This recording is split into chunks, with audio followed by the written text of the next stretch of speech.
Hi, church. Happy Friday. Welcome to today's digital devotion. We have kind of a funny, weird topic for you just because we're sitting here reflecting on the fact that church people, pastors, congregants, all the above can be so funny. Yeah. We're human. We behave in weird ways, but you were just reading through one of your as a clergy women social media groups and saw someone post a note that they received. Yeah, so I'm in a Facebook group for clergy women, and one of them posted a photo of, it's the pew pad, like the sign-in pew pad sheet at her church, and in the, any notes for the office, someone wrote, Pastor so-and-so, your blue dress is too short. When you bent over, we could see your underwear. And of course she posted this and was like, I am like overwhelmed with like shame and embarrassment and self-consciousness, and I put on the blue dress and took it to my coworker and like bent over to confirm, can you see my underwear? And she said no, but I still feel like I have to burn this dress now, and so of course all the other clergy women in the Facebook group were commenting on this and offering her comfort and outrage on her behalf that this would happen to her and all of these things. And so I was telling Jacob about it, and we were just reflecting.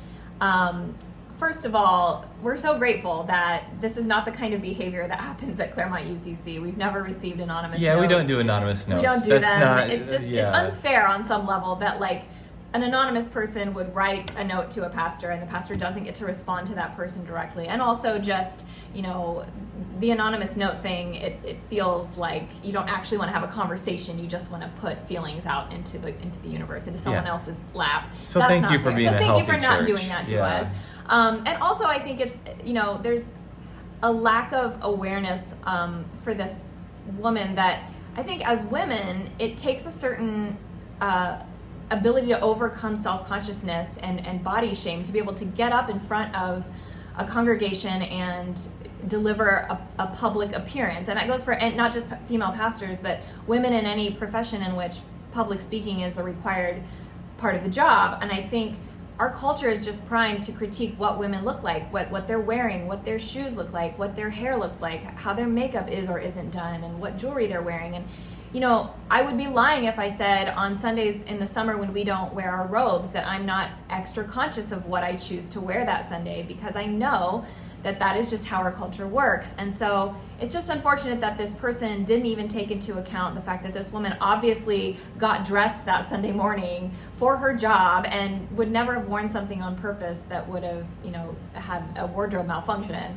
So, and just the lack of compassion that note, the way it was worded and the way it was delivered. Well, and plus I think we should be thinking about, in our culture these days, what it means to body shame someone anyway, or to comment on someone's appearances. Like, that's just another thing we don't do as a culture. Yeah, we don't do and that. As we hopefully see more and more women in the biggest positions in the national stage, whatever industry that is, because that's just what should be happening, that's something we should keep in mind. Right. Male, female, any gender, we don't talk about someone's appearances like that. Yeah. Right. And so I think, the group had a lot of comforting words to say to this colleague of ours, and I think she came out on the other side of it feeling like, she's not feeling like it's all her fault.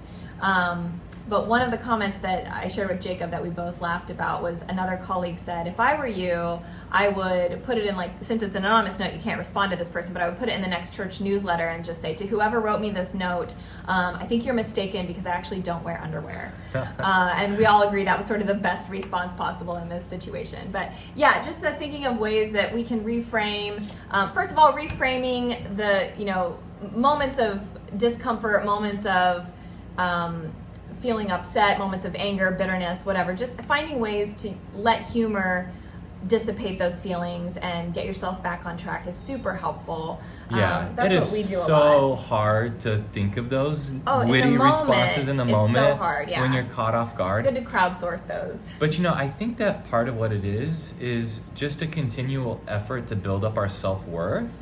Because the more and more self-worth we have, the more when we hear those critical words, we're able to ground ourselves and know this is not about me. Right. This is about something going on in that person's life. Right. And I don't need to let it affect me, and I can be in a position where I'm going to respond with something that diffuses the situation or comes back with even more kindness than the person even thought you might respond with. There's a funny scripture where it says, responding to a mean word with kindness is like heaping burning coals on someone's head. That often the best response to meanness is kindness. Yeah, kindness. Yeah. But I think that's grounded in our self-worth. So, this is just a funny, silly story to share with you all, but I think kind of the devotional aspect of it is to just say, we're all on a path towards building up and improving our self-worth. Right. To be able to ground ourselves. We should never be the originators of those critical comments, but then when we're on the receiving end of them, if we can continually get to a place where we know our worth is so much more than, this kind of ties into our Labor Day message, is so much more than any other person's opinion of us. Right. Yeah, and I also think another spiritual aspect of this discussion would be, as people of faith, we're called to learn to treat one another the way we would want to be treated. That's one of Jesus's greatest teachings. And I think how different this scenario would have gone if this congregant would have pulled this pastor aside after worship, or even come to her office during the week and just said, hey, I didn't want to say it in the moment. I didn't want to embarrass you because I think you always look great. You look so professional. I didn't want this to come across as critical, but I did notice that there was something, a little bit off with what you were wearing, and I didn't want you to be embarrassed or to show more than you would want to show the public. How different that would have felt being, received by this woman, as opposed to just an anonymous note that just felt really judgmental. Mm-hmm. And so I think we always need to be thinking of how we're communicating to one another, the way that we message, our feelings, our thoughts. We don't want to necessarily censor our ideas, but I think there's always a way to communicate in a way that offers compassion and grace and kindness to one another. And that's just something that we all need to practice, I think, with each other, with our coworkers, with our family members, with our friends, with our kids. And I think the more we work at that, the better we get. Yeah, there's a joke that Midwest nice. When you're Midwest nice, you can't say anything critical of another person. We can be honest with each other, but we can always do it in a way like our honesty should be geared towards building other people up. That's what it all comes back to. How am I building someone else up? Right. Yeah. So that's what we're thinking about today and chatting about. So if you have thoughts on that, we'd love to hear them. But go out there and keep practicing kindness and kind messaging to one another. And we'll see you soon. We'll see you Sunday.